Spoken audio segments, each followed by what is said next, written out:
Que la paix de Jésus-Christ soit sur vous tous. Après plus d'une semaine, on peut dire que l'hystérie collective provoquée par l'affaire Benalla est en train de s'essouffler. Tout le monde se renvoie la balle. C'est pas moi, c'est lui. Personne ne savait rien. Personne ne connaissait ce Benalla.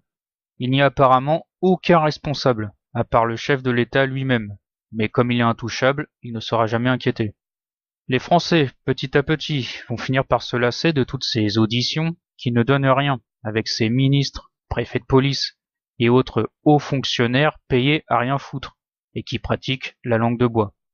Bref, tout ça n'est qu'une immense mascarade. Cette affaire très grave sera vite oubliée, comme tant d'autres.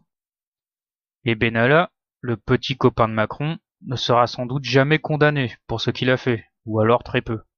Avec le recul, je pense avoir compris pourquoi tous ces merdias au service de l'oligarchie ont sorti cette affaire. Parce que vous vous doutez bien que toute cette histoire n'est qu'une immense manipulation politique. Si les médias en entendent parler, c'est que derrière les patrons de Macron, donc tous les grands banquiers comme les Rothschild, ont un plan. Et là, je pense qu'ils veulent faire monter le nationalisme en France, pousser un maximum de Français à détester Macron et tout ce qu'il représente, c'est-à-dire le vieux monde politique pro-atlantiste, pour qu'ils se tournent vers les faux partis nationalistes, comme le Front National de Marine Le Pen, par exemple. N'oubliez jamais que ces élites mondialistes se servent du nationalisme comme d'une arme pour instaurer le chaos. Souvenez-vous de la Première et de la Seconde Guerre mondiale. Des millions de personnes sont mortes à cause du nationalisme. Alors je ne dis pas que le vrai nationalisme, l'amour sincère pour sa patrie, c'est quelque chose de mal. Mais lorsqu'il est manipulé par des élites maléfiques, il faut s'en méfier. Les élites financières pourraient décider dans un avenir plus ou moins proche de remplacer Macron par un président ou une présidente nationaliste. Alors je pense que Macron va finir son mandat, mais qu'il deviendra le président le plus détesté de l'histoire, encore pire que Hollande. Il va littéralement détruire le pays. Les Français en colère voteront alors pour le candidat nationaliste promu par les médias, comme ça a été le cas en Italie et dans d'autres pays européens comme l'Autriche et la Hongrie. Mais en réalité, ce faux candidat nationaliste, qui prendra le pouvoir, sera au service de l'élite. Il sera uniquement là pour faire monter les tensions entre les communautés. On ira même, si ça se trouve, jusqu'à la guerre civile, pour que les Français terrifiés acceptent de se soumettre au nouvel ordre mondial. Nos élites veulent aussi pousser certains nationalistes à se radicaliser, et je n'emploie pas ce mot au hasard. Le but est de pousser des nationalistes français à devenir des identitaires racistes, islamophobes, et surtout pro-sionistes. Ça, c'est très important. Il faut que ces identitaires racistes deviennent les idiots utiles du mondialisme, car leur haine de l'autre mènera la France vers la guerre. Ainsi, le peuple français divisé ne s'en prendra jamais à ses vrais ennemis, qui sont justement toutes ces élites sionistes et messianiques. Rappelez-vous par exemple que les Rothschild ont financé la création de l'État d'Israël, et que ces mêmes Rothschild ont été à l'origine des deux précédentes guerres mondiales. Vous voyez que tout est lié. Pendant des années, on a eu une vraie propagande anti-islam, que ce soit en France, avec les attaques sur le voile, le burkini et la laïcité, mais aussi à l'international, avec le 11 septembre, avec notamment Al-Qaïda.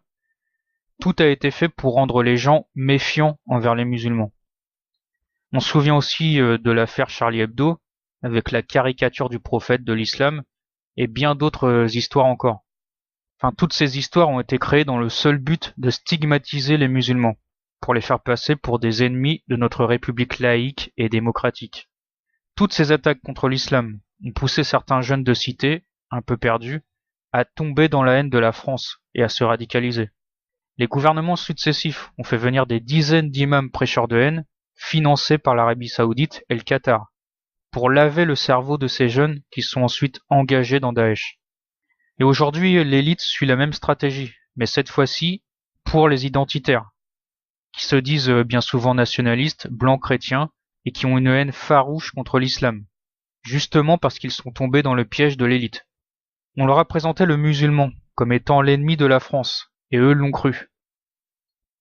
En plus, ils font l'amalgame entre les petits voyous de cité et les musulmans, comme si ceux qui brûlaient des voitures les soirs de Nouvel An étaient des musulmans. Un vrai musulman qui connaît bien sa religion, normalement il va plutôt essayer d'obéir à Dieu en faisant le bien autour de lui, plutôt que de foutre la merde. Certains identitaires racistes et islamophobes sont identifiés comme faisant partie de l'ultra-droite par le gouvernement. Et toutes ces récentes manipulations ont justement pour but de pousser ces gens de l'ultra-droite à passer à l'acte, c'est-à-dire à commettre des violences contre les musulmans, voire même tous ceux qui ne leur ressemblent pas. Le gouvernement et la presse aux ordres feront ensuite l'amalgame entre ces nationalistes violents et racistes et l'autre grande majorité des nationalistes qui eux sont plutôt pacifistes et qui cherchent plutôt à s'unir, quelle que soit la couleur de peau ou la religion. Donc tous ceux qui aiment la France et qui veulent la défendre seront traités comme des terroristes à cause des agissements de quelques-uns. On a eu les attentats, la promotion de l'immigration avec par exemple Mamadou Gassama, le défilé de la Gay Pride à l'Elysée avec l'autre et son t-shirt noir et pédé là, la promotion du multiculturalisme et de l'immigration de masse avec la victoire des Bleus en Coupe du Monde. Beaucoup ont même dit que cette équipe de France était l'équipe d'Afrique, enfin bref. Même Obama l'a sous-entendu, ce qui prouve bien que l'élite mondialiste se concentre actuellement sur la France. Puis en ce moment, on a cette fameuse affaire Benalla, avec le grand méchant qui a des origines marocaines, et qui est un proche de la Ligue des défenses des musulmans. Le pire, c'est qu'il était ami avec Macao, et surtout Jawad, le logeur des terroristes de Daesh. Et tout ça, croyez-moi bien, c'est la première chose que ces extrémistes voient. Pour eux, Daesh a infiltré le gouvernement. C'est donc une preuve de plus que l'islam est l'ennemi de la France. Franchement, je tire mon chapeau à ces élites mondialistes, car ce sont de véritables génies. Créer des histoires de toutes pièces en faisant des liens entre les individus et laisser filtrer des informations sensibles pour faire monter les tensions entre les communautés, tout ça est extrêmement bien pensé. Une fois de plus, les vrais dirigeants de la France, comme les Rothschild, n'ont rien à craindre. Au pire, c'est leur marionnette Macron qui prendra les coups. Mais il est payé pour ça. Comme Hollande avant lui. Il est pas là pour être aimé des Français, le type, mais bien pour détruire la France. Il s'en fout d'avoir que 2% d'opinion favorable dans les sondages. Il n'est pas là pour ça. Les Français n'iront jamais réclamer la tête de ces élites financières. Pire même, ils vont s'entretuer. J'espère sincèrement que je me trompe, mais je le répète, je crois que toutes ces histoires comme l'affaire Benalla ont été créées de toutes pièces pour obliger certains identitaires racistes à passer à l'acte. Et puis cette affaire éclipse aussi bien d'autres sujets, comme les factures qui augmentent, la réforme de la Constitution, la loi fake news qui a été reportée à plus tard d'ailleurs. Ça s'appelle reculer pour mieux sauter. On a aussi les cours d'éducation sexuelle à l'école, l'accord entre Trump et Drinker qui va détruire toute l'économie européenne. Bref, cette affaire Benalla est une fois de plus un coup énorme porté contre le peuple français, qui va se retrouver plus divisé que jamais. Je parlais tout à l'heure d'un candidat nationaliste qui prendrait le pouvoir. Et comme vous vous en doutez, je pense bien sûr à Marion Maréchal Le Pen.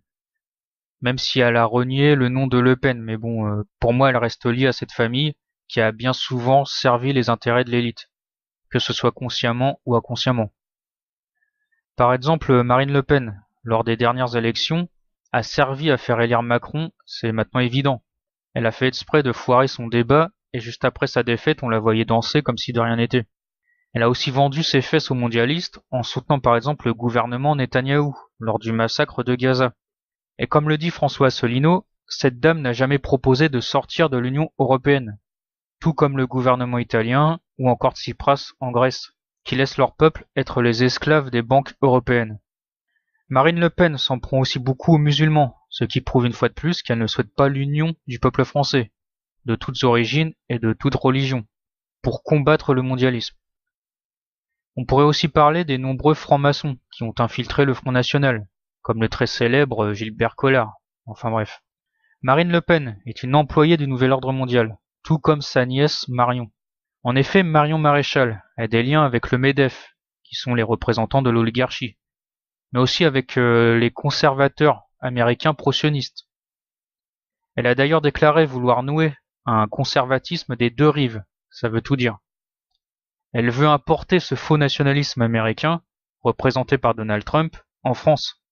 Trump se présente comme un impérialiste américain alors qu'il sert en réalité les intérêts du nouvel ordre mondial. On le voit notamment dans sa politique internationale très belliqueuse. Marion Maréchal est aussi la fille de Roger Hawke, qui était un agent mondialiste au service du Mossad. Souvenez-vous aussi des mots de Jacques Attali, le faiseur de rois, qui prédit que le prochain président de la France sera une présidente. Parlait-il de Marion Maréchal Le Pen? Et tout récemment, il a fait la promotion de ce qu'il appelle le national-globalisme. C'est-à-dire que pour lui, l'amour pour son pays n'est pas une mauvaise chose, à condition que ce nationalisme soit soumis au nouvel ordre mondial. Et ces faux nationalistes, comme Marion Maréchal, vont servir à faire la transition entre la fin officielle de la souveraineté des nations et le nouvel ordre mondial. Jacques Attali a d'ailleurs dit par le passé que cette transition se fera soit en douceur, donc par un changement accepté par les peuples du monde, soit par la guerre, qu'elle soit civile ou mondiale. Et ces faux partis nationalistes seront sans doute utilisés pour provoquer ces guerres. Trump en est le parfait exemple. Il se définit lui-même comme étant national-globaliste. Et pour défendre la nation américaine, il n'hésite pas à menacer les autres pays, comme la Corée du Nord, la Russie, l'Iran et même les pays européens. Donc vous voyez, tous ces faux nationalistes sont utilisés par l'élite pour accélérer la mise en place de leur gouvernement mondial.